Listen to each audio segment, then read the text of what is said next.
My ex-mother-in-law planned to make me pay for her funeral costs before she died, so I told the funeral home that I am not her daughter-in-law and I will not pay for anything. My ex-mother-in-law was always a thorn in my side, right from the beginning. When I first moved in with her and my ex, I thought it would be a temporary arrangement until we got on our feet. However, it quickly became clear that she had no intention of letting us go. She was controlling, manipulative, and had a knack for playing the victim whenever it suited her. She meddled in every aspect of our lives, from our finances to our personal decisions, making it nearly impossible to maintain a healthy relationship with my ex. After enduring years of their toxic behavior, I finally mustered the courage to leave. Anyway, this morning, I got a call from a funeral home letting me know my mother-in-law's body had been picked up and wanted to discuss the obituary as well as inquire about payment. I told them they had the wrong number, even though they used my maiden name and that I previously lived in that town. The young man on the phone was apologetic and wished me a good day. Not even 5 minutes later, the number calls me again. This time, it's a woman asking me if I was the dill of my ex-mother-in-law. I said, not in the last 10 years. Turns out, my witch of an ex-mother-in-law,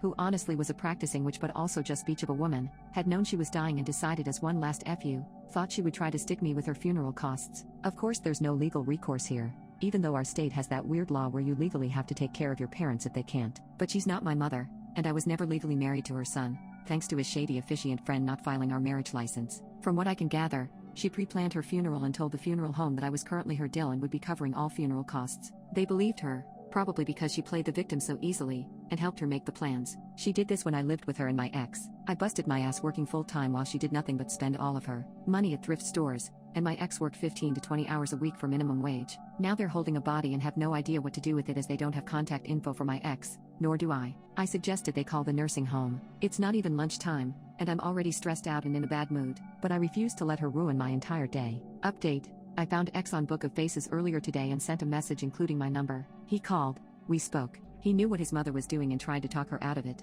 but she made such a fuss that he was concerned about her stroking out. He said he knew nothing would come of the funeral plan, so he let her have her way and listed me as financially responsible. Anyway, I told him that what he allowed her to do was the same poop that she was doing when she ended up in prison 40 years ago. I told him that I would file a police report with my local PD just to make sure there was nothing else she'd put my name on. I also told him that I would include him as a participant since he is 52 years old and should have been able to prevent his literally dying 69-year-old mother from her abusive, insane behavior. I also told him to contact the funeral home and hope they can't file any legal action against him. He told me he'd already called them this morning, apparently after they had called me. F him. F her. I'm not giving either of them any of my energy again after today.